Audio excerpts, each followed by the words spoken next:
beautiful soul, welcome back to my channel. This is my channel, I'm from Japan. Kabayan Scorpio, this reading is for you. 16 to 31, maraming salamat po na sa among subscriber, new subscriber, cross-watcher, at sa mga bagong pasok dyan. Welcome na welcome kayo sa bahay ni Ate Aimee. Salamat din. Sana kataba ng puso ninyong mga comments. At sa mga nagpa-personal reading, marami pong salamat. Kung gusto niyo na energy nyo lang talaga, ang gusto nyo makuha natin, all the details para sa personal reading ay nasa baba ng video na ito. This is a general reading. Scorpio, kunin mo lang sa'yo at itapon ang hindi sa'yo. Iba ang general sa personal reading. Maaaring ito is vice versa. Energy mo, energy ng person mo, energy ng malapit sa puso mo. Nangyari, nangyayari, or mangyayari pa lang. Use your own intuition. Hawakan natin ang ating isipan. Kung hindi naman naganap o nangyari sa inyo, ibig sabihin, tama ba? Isa pa pala. Ibig sabihin, hindi mo energy na kukuha natin. Kuha pa tayo isa. Scorpio. Okay, Scorpio. Wow, may mga gagawin ka. Pay attention to your work. Maaring may mga gagawin ka na, no, na ibibigay mo yung effort and hard work mo doon.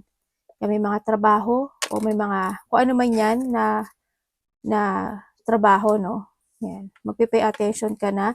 Maaring may makikilala ka ng mga bagong tao or a meeting with a stranger could be important. Yan. Iba sa inyo, new person, maring related siya sa trabaho mo, mga bagong kakilala, mga ganyan. Ingat din kayo sa handa kasi maring mahawa ka sa pakipag-shake hands o mahawa ka ng mga disease, ganyan. Di ba ang arte? Hindi, mahirap na kasi ngayon talaga. Di ba alam nyo naman na marami ang kumakalat na virus ngayon. Mas maganda na yung hindi pagiging maarte yung ganun. Mas maganda yung alert tayo sa lahat. News is on the way. May matatanggap ka daw na news. Yan. And then also, we have the May. Nakita ko dito is May kasi is 5 days, 5 hours, 5 weeks, or 5 months, no? Or May siya. Maaari may mga, go to the flow, or magiging maganda na, o banayad na yung takbo ng buhay mo. Or May is maaaring magkakaroon ka ng mga vacation, na maaaring vacation sa may related ang sakura, yan. Kung ano may yung sakura na yan, makapunta ka sa country na may sakura, o yan. Kung ano yung maso ko, hindi ko alam. Alam ko lang Japan, tsaka Amerika. Kung ano pa man yan na ganyan. No? Or May is, may kakilala kang May, o kaya naman ay May is birthday ng malapit sa'yo. And also, yan, target. A goal-oriented person. Maaring meron kang target, di ba? Baka iba sa inyo may target kayo na traveling, mga ganyan. Yan, may mga target kayo na pagpupukusan this time. Congrats. And then, a broken bridge, unsuccessful outcome to a problem. May mga problema na hindi naman lahat magsasucess. Siguro sa ngayon, kung may mga problema o pagdadaanan ka na isang sitwasyon na hindi siya magsasucess, pero you need pa rin na mag-focus dun sa target na yan. Kasi, why? Magsasucess at magsasucess siya talaga. Pagbibigyan mo talaga siya na pay attention dun sa bagay na yon, magsasucess to. Kasi, may news to. Kung titignan mo dito, may isa sakura, di ba? Ibig sabihin is, isa rin to na huwag ka rin magsayang ng oras, sinasabi dito, kasi, ang May kasi is, when it comes kasi sa Japan, is kumbaga palagas na siya ng mga bulaklak. No? Ganyan. Kumbaga, basta mag-pay attention ka dito. Huwag ka magsayang din ng oras. Pag-isipan mo maigi talaga yun. Pag-isipang maigi. Okay? Tingnan natin ang energy ni Scorpio. Nahulog ka, anak. Ano ba naman yan? Nag-iisa ka na lang dyan.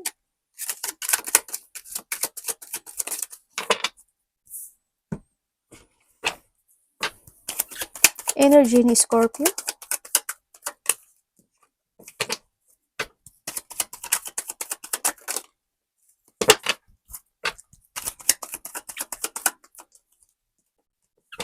Okay. Okay. Ang energy mo, energy mo, 16 to 31. Yung iba sa inyo is busy. Yung iba sa inyo, maaaring magre-relax muna kayo. Ganyan. Sa nakita ko dito, andun din yung sitwasyon na may mga gagawin ka talaga. No? Dito. And then also is, more on patient ang gagawin, ang nakita ko to. At may kakausapin ka raw. Maaaring may hihingi sa'yo ng payo o bibigyan mo ng payo. Ay, o bibigyan ka ng payo. Baliktad pa. Vice versa. Ganun. May hihingi ng payo sa'yo or ikaw ang magbibigay ng payo. May pag-uusap ako dito. May commitment ako nakikita dito. Itong tao na to, pag nakausap mo to is relax ka sa kanya. Maaaring may makapag-uusapan kayo dito, no? May pag-uusapan kayo na bago. Ganyan. Maaring ito yung mga kahilingan. Yan. Maaring sinusuportahan ka niya at sinusuportahan mo siya. Vice versa. May mga pag-uusapan kayo ng mga bagong mga plano siguro. Ganyan. O kaya mga bagong gustong ma-achieve o ma-fulfill. Yan. Mga wish come true. Yan yung mga pag-uusapan nyo. Yan ang energy mo. So, nakita ko dito. Uy, bata! Batang buli. Sabi niya dito, Mami, wag yung broken bridge. Hindi yung bagay kay Scorpio. Arigato, anak. Tingnan natin, anong parating kay Scorpio? Ano parating kay Scorpio? Is more ka ngayon? Siguro, is more on magre-relax ka, ganyan. O kaya, magre-rest ka. Kumbaga, magiging ka, maging komportable. Ang 16 to mo, calm. Calm yung situation mo. Parating kay Scorpio.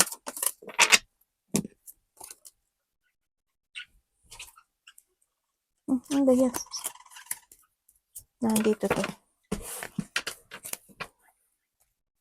Parating kay Scorpio. About po. About.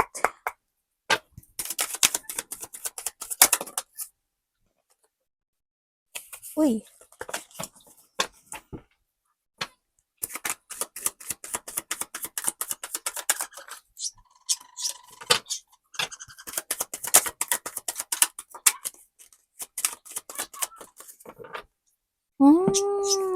Okay, ingat ka. Parating sa'yo, magkakaroon daw ng offering. Pero itong offering na to, kung sino may mag-offer sa'yo, anything, opportunity, love, ganyan, kung ano man yan, ang nakita ko dito, hindi siya pwedeng pagkatiwalaan. No, itong offer na to is, malilinglangin ka niya. Siya yung tao na hindi siya pwedeng asahan, hindi pwedeng pagkatiwalaan, ganyan. Sa nakita ko dito. Sa iba sa inyo ha, ganun yung mga offering na malalack of direction ka or mai-stuck ka. Halimbawa, ako, nag-offer ako sa'yo na gusto kong mag-invest. Ganyan. Mag-invest ka naman sa akin, ganyan. Tapos, hindi mo inakala na may scam ka pala, diba? Yun. Maari yun, dito pumasok si Broken Bridge. Ganun. Kung sino man itong, kung ano mang offering na to, huwag kang planuhin mong maigi, no? Huwag ka agad sumugod. You need to be very careful sa pagpaplano sa nakita ko dito. Yun, kung ano offering man ito. Kasi baka hindi magiging maganda. Hindi magiging maganda talaga. Sa nakita ko dito. And then also, ang parating sa'yo, isang nakikita ko dito ay may taong na unfaithful. May tao na magiging, ikaw or someone is magiging moody-moody.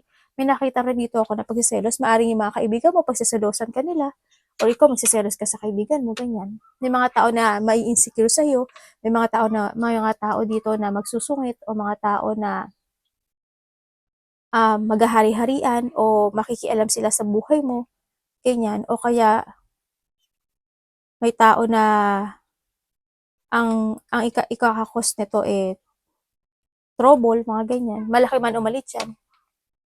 May maglalay. May magagalit. May tao na magiging masungit. Ikaw or someone. Yun nakita ko. Mayroon din ako nakikita dito na magkakaroon sa iba sa inyo ng may isang responsibility ako na nakikita na mabibigatan ka. O kaya, ma-over yung responsibilidad mo. Then, handun yung mapanghihinaan ka ano ba to? Confident. Ganon. Hindi ko maano yun, no? Yan, mapanghinaan ka ng loob. Yan, ng courage. So, o confident. Yan, sa nakita ko dito. May mga sitwasyon na ma-unfocus ka or hindi ka makakapag-focus dun. Mga ganun situation. Sana wag naman. Iba dito baka, baka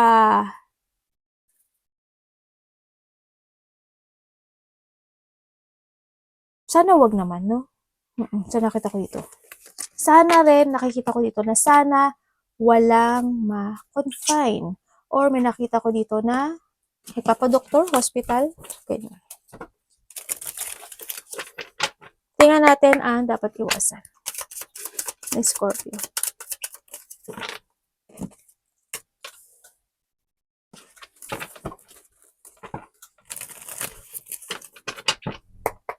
Ano pong ibig niyo sabihin? Thank you.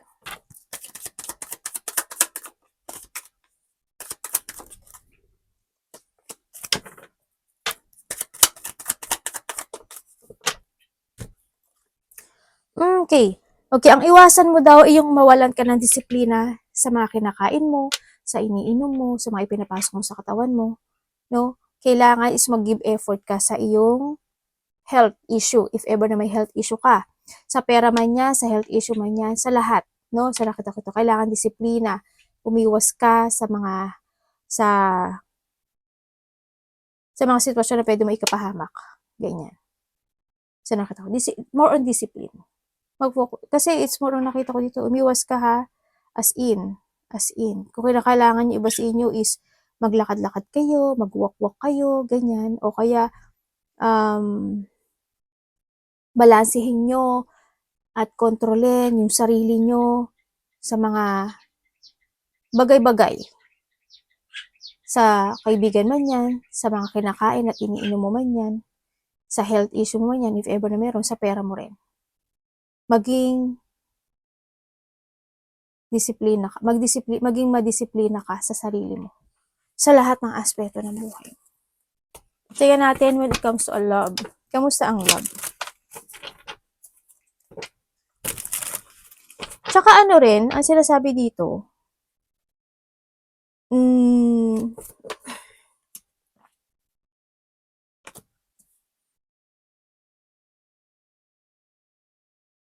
umiwas ka daw kasi ang sinasabi dito is, you need to be alone for a while, o dumistansya ka sa mga tao na hindi, kasi dito lumabas siya, diba? Sa mga tao na hindi makakagut sa'yo. Yun. O didistansya ka. Love is sa lahat. Kapatid, anak, magulang, karelasyon.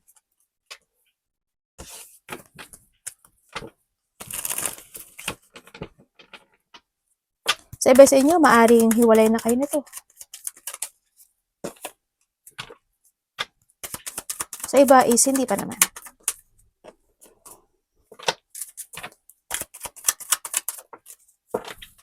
Pag hindi naman nag-resonate sa inyo, huwag niyong pilitin ha, kasi general tawag dito. Okay? Okay, when it comes to a love, may tao dito na hindi kanya pinahalagahan. May tao dito na andito ka sa sitwasyon mo na alam mo yun, nagtitiis ka na lang. Alam mo sa sarili mo na maaring hindi kanya binavalue, ganyan, sa nakita ko dito. Maaring dito sa love na to, there's a lack of progress, kumbaga, no? Nagkakaroon, ikaw or siya is nagiging irresponsible sa mga sitwasyon nyo when it comes to a love.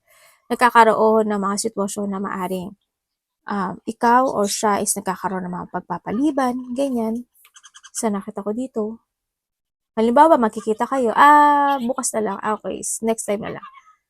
Anong gagawin natin ngayon? Wag natin gawin yan, ito na lang. May mga as in, kung saan mo sitwasyon na love na yan, may pagpapaliban.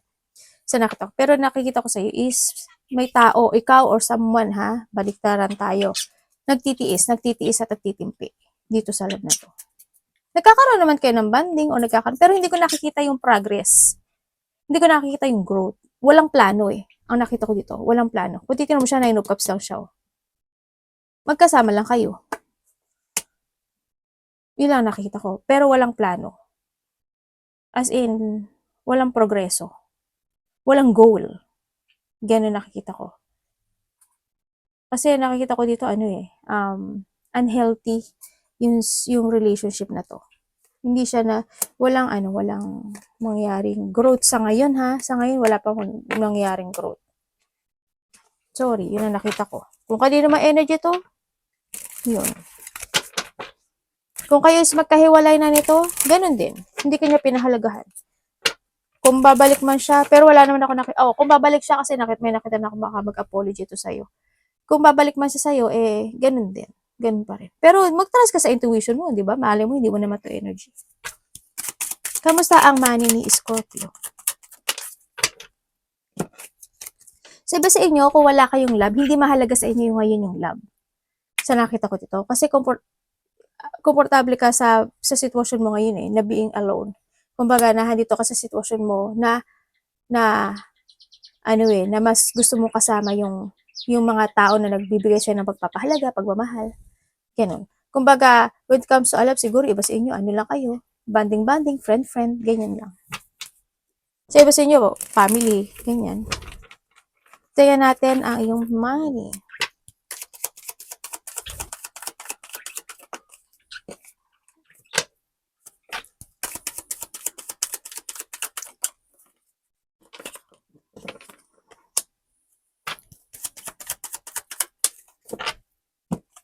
Okay, when it comes to your money, ang nakikita ko naman dito is, yes, need mo talaga, no? Minsan, mabagal, minsan okay.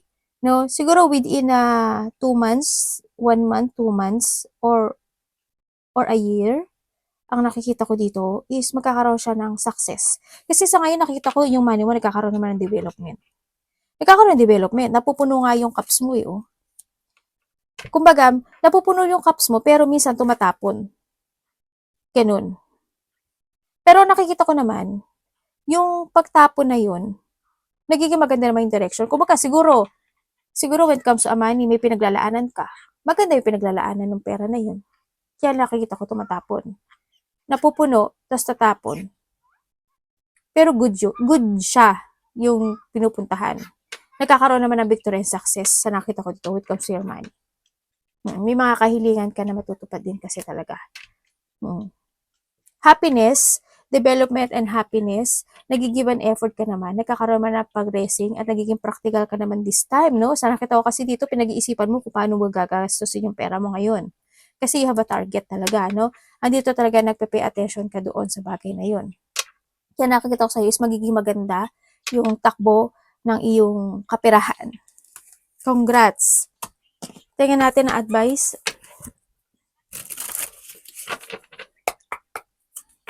Advice po kay Scorpio. Dali. Ang lit naman ng baraha, pero ba't ako nahihirapan? Panigurado may magko-comment. Kasi ate. O kaya may mga mag-iisip na think nila. Kasi naman ganyan. Minabalasa pa kasi nilalang bunutin. Tingnan natin. This is my style. Okay, advice sa'yo. Dito ka talaga, oh.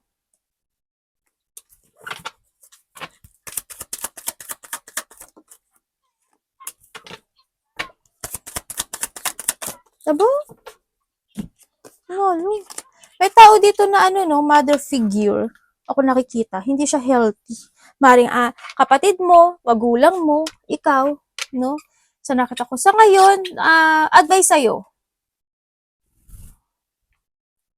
May travel ba kayo? Diba dito may travel no? Or thinking for a travel. May pa pala dito. Isa. Oo nga. Thinking for a travel. Pero hindi ko pa na. Sana, siyempre matutuloy ito sa tingin ko. Oo, matutuloy siya. Tutuloy. Kung magkakaroon kayo ng travel, matutuloy siya. And then, may nakikita rin ako dito na, hindi ko alam ano related ng iyong dental clinic. Yan, may dental clinic ako nakikita. Baka may magpapadental, baka ikaw, ganyan.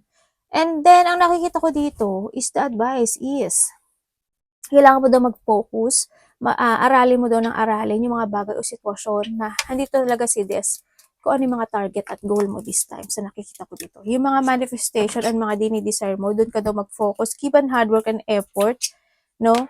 And magkaroon ka daw ng development. kung saan mga aspeto ng buhay mo yan sa nakikita ko dito. And then, kung ano yung mga needs mo talaga, is doon ko magpukusan mo siya. Huwag kang matakot na sumubok.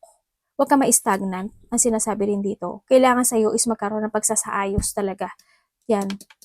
Focus and pay attention. Saan man yan? Sa pera, sa health issue man yan, sa negosyo mo man yan, sa mga ginagawa mo man yan. Kailangan sa'yo is pagsasaayos and development. Huwag kang matakot na sumubok. Ganyan. And then, huwag kang magpabaya. Kailangan sa'yo is to revert, to transform. And sinasabi rin dito is, kung may mga kailangan dapat mong masterin mo, i-learn mo, i-develop mo. Is the best daw yun. Kasi, kung tignan mo dalawa yung 8 niya, magiging okay naman siya. No, magsasuccessful ka. May nakita ko dito na may mga celebration, ako nakita sa iba, maaaring may mag-getting together, close relationship, family, reunion, baka may makikita-kita lang, mga magkakaibigan, ganyan, o kakilala, pinsan, family, may mga surprise parties event, may coming home, hindi ko alam kung magagaling ng ibang bansa, or magagaling ng ibang probinsya, or baryo, ganyan, o ikaw to, pupunta doon, o may pupuntahan kang wedding. May nakita kong ganun. May isang sitwasyon din, and sinasabi rin dito, the advice is also focus and commit sa mga bagay na gusto mong maganap, sa mga target mo. Yun. Mag-save ka din daw ng money. Pero nakikita ko naman yung money mo is developing naman. Pero try to make it balance pa rin. At saka sa health focus sa health. Arigato namaste, God. God bless, namaste.